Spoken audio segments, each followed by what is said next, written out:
রূপগঞ্জে steel mills কারখানায় বাট্টি বিস্ফোরণে নিহত একজন, দগ্ধ একজন। আহত শ্রমিকের অবস্থা আশঙ্কাজনক।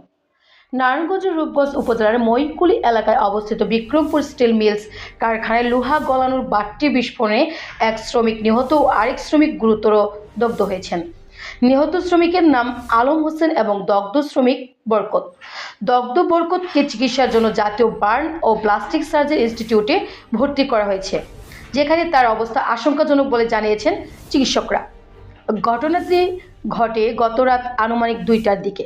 বিস্ফোরণের সময় দুই শ্রমিক বাট্টির কাছে কাজ করছিলেন। বিস্ফোরণের পর দগ্ধ অবস্থায় দুইজনকে দ্রুত জাতীয় বার্ন ইনস্টিটিউটে নেওয়া হয়। সেখানে চিকিৎসাধীন অবস্থায় ভোরে আলম হোসেন মারা যান। রূপগঞ্জ থানার অফিসার ইনচার্জ সফজল হোসেন জানান, নিহত আলম হোসেনের মরদেহ ময়নাতদন্তের জন্য ঢাকা মেডিকেল কলেজ হাসপাতালের মর্গে পাঠানো হয়েছে। এ ঘটনায় আইনগত ব্যবস্থা গ্রহণ প্রক্রিয়াধীন রয়েছে।